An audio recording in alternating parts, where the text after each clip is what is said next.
Yeah, I try to, I want to enjoy the day today. I don't want to think too much about tomorrow. I was talking to some players about that. Enjoy that. Sometimes you want to hurry up the process. Let's get this game tomorrow. And I think, I'm not saying it's a mistake. I like guys to enjoy the day. Whatever you're going to do today, have fun with it. I think some guys will probably take a nap, so enjoy your nap. But no, I just think you don't want to rush things.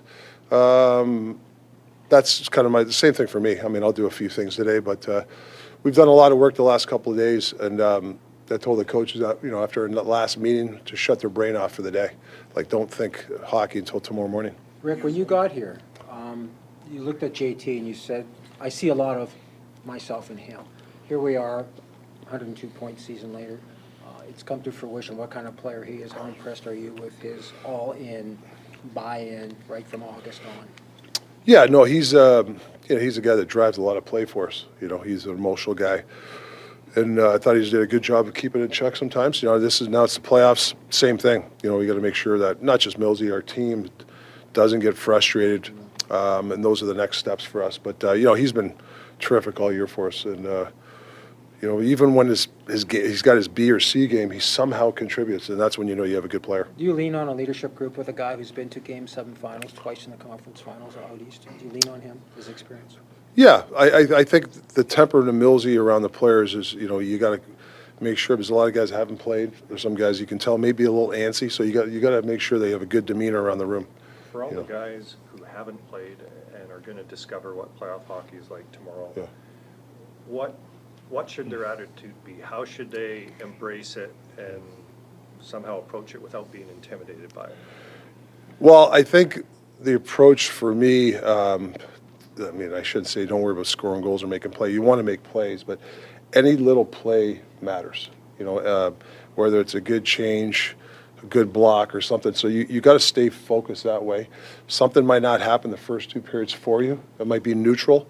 It's okay.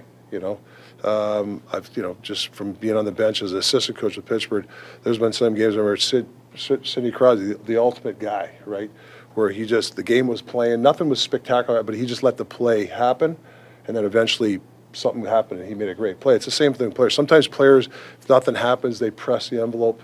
That's when you make mistakes. If you look at past history of the really good teams that go far, they can be down 2-0.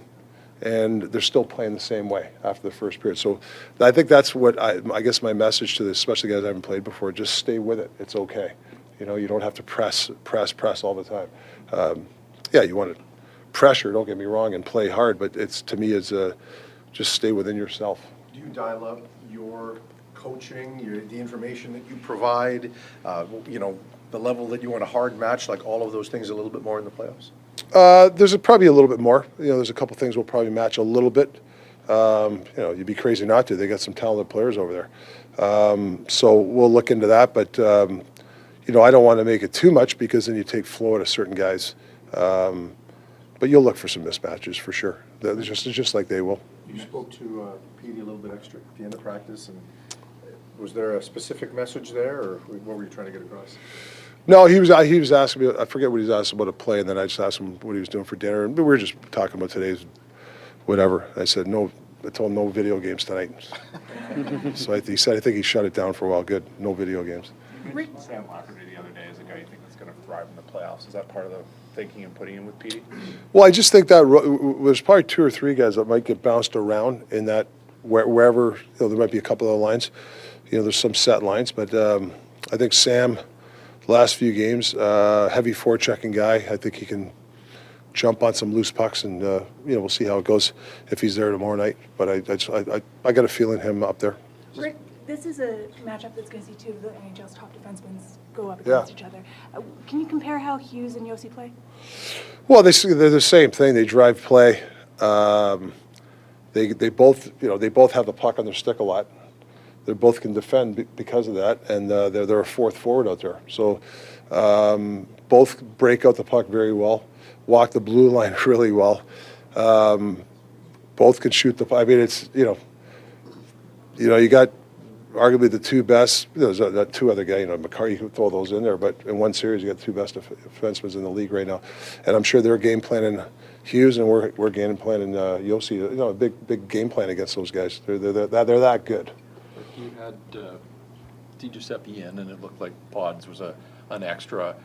If you go that way, how much of that is just opening night, the first night, sort of leaning on a veteran as opposed to a young guy that hasn't experienced all this? Well, yeah, just you do a round table. You get your coach's thoughts. Who checks what box, things like that. And sometimes in the first games, sometimes you might go with experience early on, but that's not saying he won't play tomorrow.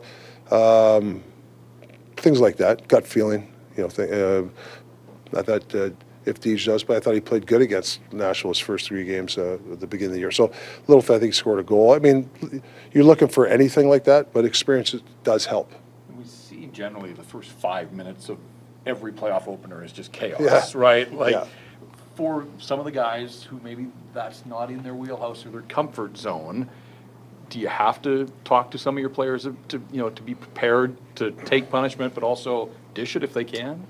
Well, I think we had to talk about it today. You got to embrace the pain. It's going to be pain, and you got to love it. I'm being serious. You got to crave that walk to the bus when you're tired and you're limping or you got to cut. That should be something you crave. Don't be afraid of it. I think that these guys they've watched playoff hockey. Now and they've seen this year where there's been some games. There's been some heavy pressured games and buildings we've got into. So they've got a little taste. Obviously, it's ramped up. It's a different level, but you just got to make sure that you can't shy away from. And you just said it. You got to play uncomfortable. Is that amplified with a series where 2 of the most physical teams in the league are going up against each other like this one? Well, I think. Listen, some guys don't always hit, which is fine, right? There's different ways to defend, but there's times when you can't turn down a check or you can't turn down going to the net or things like that. You just do that a lot more in the playoffs. In the playoffs, special teams such an important factor. How do you tell your guys to control their emotions so that they're not taking those extra penalties out of scrums? Well, I think the first round the refs do call they probably call the same as regular season.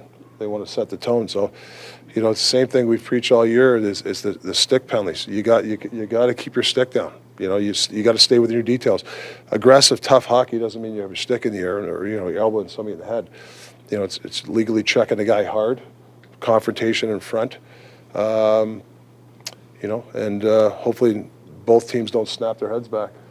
Two more guys, then Tocchet has to go to a meeting, please. Thanks. 2 more. Why do you think Connor Garland, for a guy his size, seems to thrive so much in conflict?